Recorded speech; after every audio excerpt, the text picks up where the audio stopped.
हरि ओम श्री गणेशाय नमः। ओम नमः शिवाय। शिव महापुराण एकोनचत्वारिंशो अध्याय। शिव के साथ शंखचूर्ण का युद्ध। व्यास जी बोले, हे महाप्रयाग सनत कुमार, भद्रकाली के वचन सुनकर शिव जी ने क्या कहा और क्या किया उसे कहिए। मुझे सुनने की बड़ी उत्सुकता हो रही है।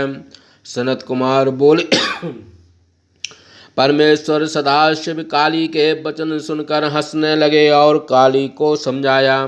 फिर तत्व ज्ञान विशारद शिव जी आकाशवाणी को सुनकर गणों के साथ युद्ध स्थल में उपस्थित हो गए।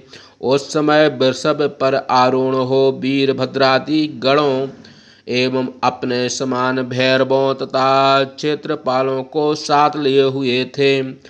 जिस समय महेश्वर वीर वेश धारण का युद्ध भूमि में आए, उस समय वे साक्षात काल की मूर्ति के समान प्रतीत हो रहे थे। शंखचूर्ण ने शिव जी को देखे विमान से उतर कर परम भक्ति पूर्वक भूमि में गिरकर सिर से उन्हें दंडवत प्रणाम किया। प्रणाम करने के उपरांत वह योग मार्ग से पुनः विमान पर जा चढ़ा और कवच तथा धनुष बाण धारण किया। तदंतर शिव एवं उस दानव का 100 वर्ष पर्यंत घनघोर युद्ध होता रहा, जिसमें निरंतर वर्षा करते हुए मेघों के समान बाणों की वर्षा हो रही थी।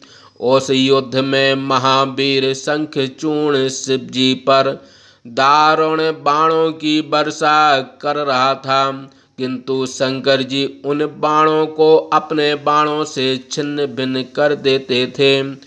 फिर दुष्टों को दंड देने वाले सज्जनों के रक्षक त्रिनेत्र महारुद्र ने अत्यंत क्रुद्ध हो उसके शरीर पर अपने शस्त्र समूहों से प्रहार किया। इधर दानव ने भी बड़े वेग से अपने तीक्ष्ण धार वाले तलवार एवं ढाल लेकर शिव जी के श्रेष्ठ वाहन वृषभ पर प्रहार किया। जैसे ही उसने वृषभ पर प्रहार किया कि शंकर ने तीक्ष्ण धार वाले अपने छुरे से लीला पूर्वक उस दानव के खड्ग एवं ढाल को काट दिया। इस प्रकार खड्ग के छेदन हो जाने पर उस दानव ने शक्ति से प्रहार किया। शिव जी ने अपने बाणों से उसके भी 2 टुकड़े कर दिए। तब क्रुद्ध होकर दानव राज ने चक्र से प्रहार किया, किंतु शिव जी ने अपनी मुष्टि के प्रहार से उसे भी चकनाचूर कर दिया। क्रोध से व्याकुल हुए शंखचूर्ण ने उन पर गदा से प्रहार किया। शिव जी ने उसे भी छिन्न भिन्न कर भस्म कर दिया। दानवेश्वर ने अपने हाथ से फरसा उठाया और क्रुद्ध हो शिव जी की ओर दौड़ा। शंकर जी ने बड़ी शीघ्रता से अपने बाण समूहों से फरसे के सहित उसको पृथ्वी पर गिरा दिया, किंतु थोड़ी देर में वह सचेत हो रथ पर चढ़कर दिव्य आयुध एवं बाण धारण कर समस्त आकाश मंडल को घेर कर शोभित होने लगा।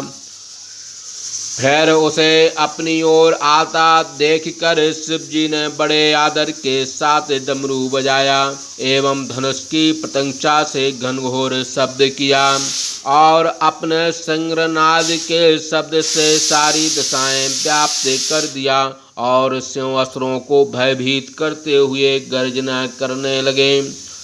नंदीश्वर ने महागर्भ से हाथी के समान घनघोर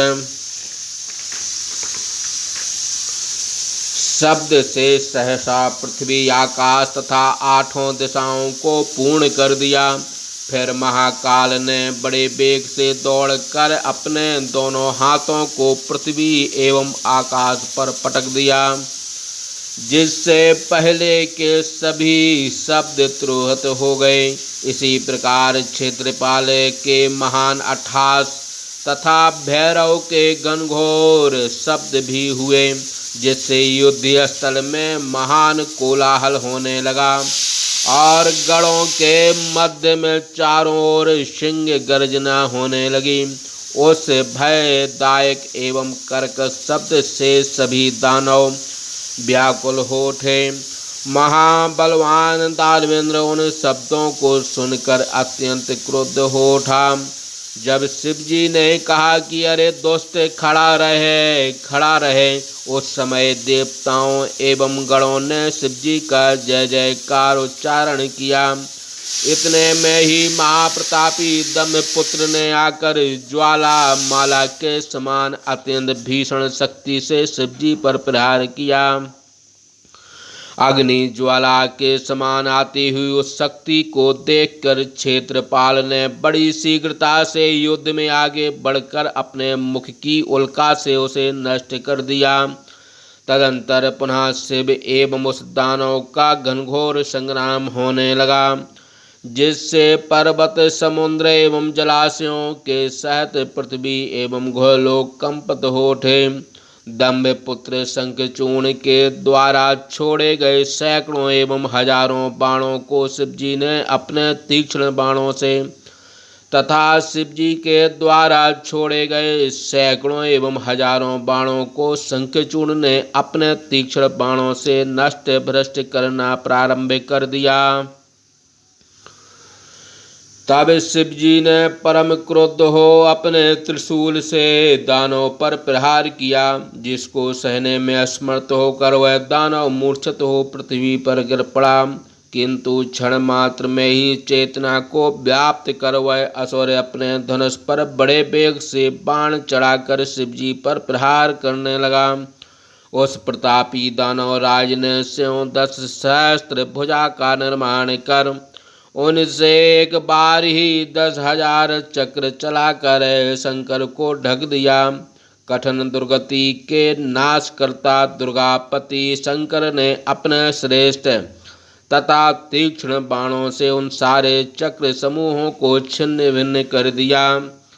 तब वह दानव अपनी सेना के साथ बड़े वेग से अपनी गदा उठाकर शंकर को मारने के लिए दौड़ा, किंतु शिवजी ने अपनी तीक्ष्ण तलवार से उसकी गदा भी काट कर गिरा दी, जिससे उस दुष्ट का गर्भ नष्ट हो गया।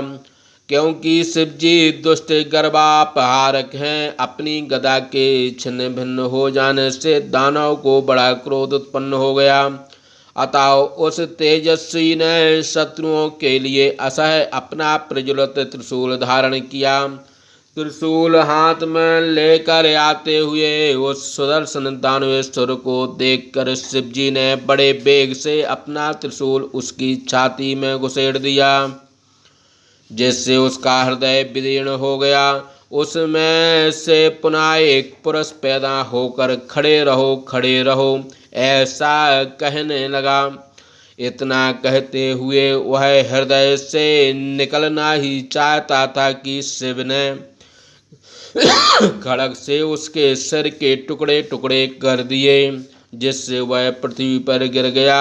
इधर काली ने अपना मुख फैलाकर बड़े क्रोध से अपने दांतों से उन असुरों के सिर एवं अधर को पीस पीस कर चबाना प्रारंभ किया। इसी प्रकार क्षेत्रपाल भी क्रोध में भरकर अनेक असुरों को खाने लगे। जो शेष बचे वे भैरव के अस्त्र से छिन्न भिन्न हो नष्ट हो गए।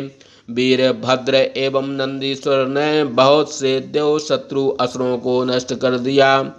इस प्रकार शिवजी के गणों के द्वारा बहुत से देव शत्रु असुर नष्ट भ्रष्ट हो गए।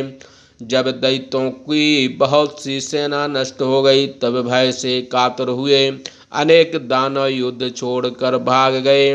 इस प्रकार शब्दत्ती भाषा टीका सहित से महाप्राण के अंतर्गत द्वितीय रुद्र संहिता में पंचम युद्ध खंडे के शंखचूर्ण वध में शंखचूर्ण सेन वध वर्ण नामक 39वां अध्याय समाप्त। बोलिए शंकर भगवान की जय।